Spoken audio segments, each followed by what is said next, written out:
à la supervision financière qui était établie par la Commission. Dziękuję.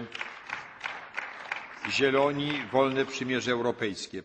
Je vous remercie. Pour le groupe des Verts, je donne la parole à M. Cohn-Bendit. Président, chers collègues, je vais continuer un peu dans cette direction qu'a développée Guy Verhofstadt. Il est évident que pendant 4 mois, on a tergiversé. Il est évident qu'on s'est trompé. Il est évident qu'en tergiversant, on a donné une dynamique au marché et à la spéculation. Au moins que ceux qui sont responsables au Conseil le disent. Ils disent on est fautifs.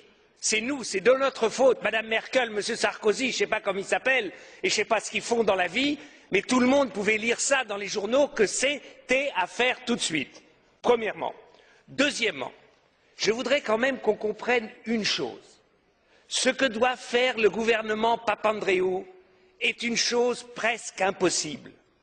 Et que je demande à l'ECOFIN, aux chefs de gouvernement, de réfléchir que eux, chez eux, ils sont incapables de mettre des réformes sur pied. Combien de temps la France a besoin pour réformer les retraites? Combien de temps l'Allemagne a besoin pour faire des retraites? Et maintenant, on demande à Papandréou, en 3 mois, tu changes tout.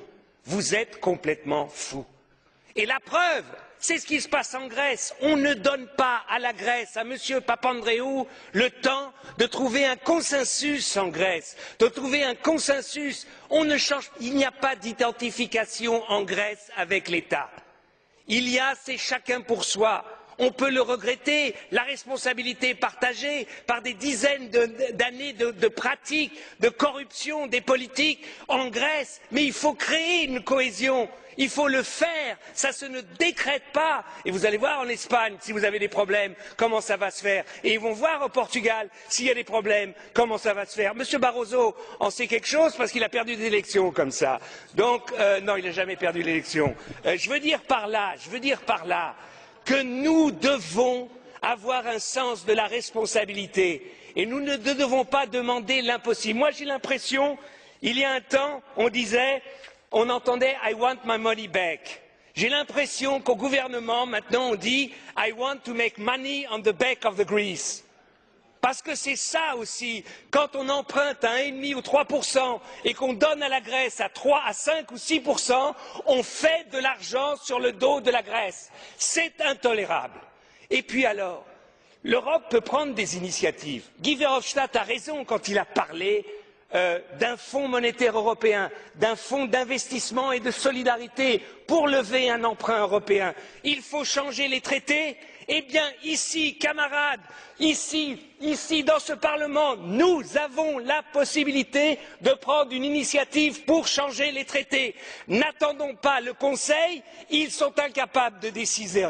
Prenons l'initiative, une initiative commune de ce Parlement pour changer les traités, pour qu'enfin il y ait un fonds monétaire européen qui puisse justement s'attaquer à la spéculation. Nous pouvons le faire, yes we can. Let's do it. Et maintenant, je voudrais dire autre chose sur le pilotage de ce qui se passe en Grèce. Je demande à la Commission d'associer la DG Emploi au pilotage pour qu'on mesure aussi ce qui se passe en Grèce. Et je demande au Conseil de dire au FMI d'associer le Bureau international du travail au pilotage de ce qui se passe en Grèce. Parce que ce sont des êtres humains, il y a des problèmes d'emploi, il y a des salariés, et je trouve que ce n'est pas seulement la finance qui doit dicter, mais aussi la sécurité et les bureaux internationaux du travail ou la DG Emploi seraient un correctif à la folie des fois de ceux qui ne décident que sur la finance. Et puis, un dernier point. Il y a une possibilité d'aider le budget grec. Simple. C'est de prendre une initiative, l'Union européenne, pour le désarmement dans la région. C'est-à-dire une initiative politique, Grèce, Turquie, pour le désarmement, c'est-à-dire une initiative politique que les troupes turques, se retirent de Chypre Nord, qu'il y ait un désarmement. Je dis une chose, on est quand même hypocrite. Ces derniers mois, la France a vendu 6 frégates à la Grèce pour 2,5 milliards, des hélicoptères pour plus de 400 millions, des Rafales, un Rafale à 100 millions. Là, malheureusement, mon espionnage ne m'a pas permis de dire si c'est 10 ou 20 ou 30 Rafales. Ça fait presque 3 milliards. Et puis il y a l'Allemagne a vendu 6 sous-marins dans les prochaines années à la Grèce il y a quelques mois. Ça fait 1 milliard.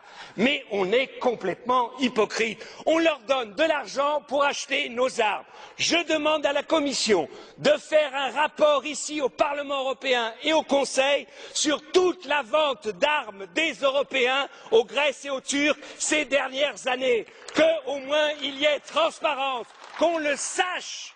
Eh bien, je vous dis que si on agissait en manière responsable, assurons à la Grèce l'intégrité de leur territoire. Les Grecs ont 100 000 soldats. Plus de 100 000, l'Allemagne en a 200 000. C'est complètement aberrant, un pays qui a 11 millions d'habitants a 100 000 soldats. Demandons cela à la Grèce, c'est peut-être plus efficace que de baisser les salaires de quelqu'un qui gagne 1 000 euros. Voilà ce que je demande à la Commission, d'être un peu juste. Dziękuję panu za wypowiedź. Merci beaucoup, monsieur Cohn-Bendit. Au nom des conservateurs et réformateurs, je vous donne la parole. Dank u wel, meneer de voorzitter, om mij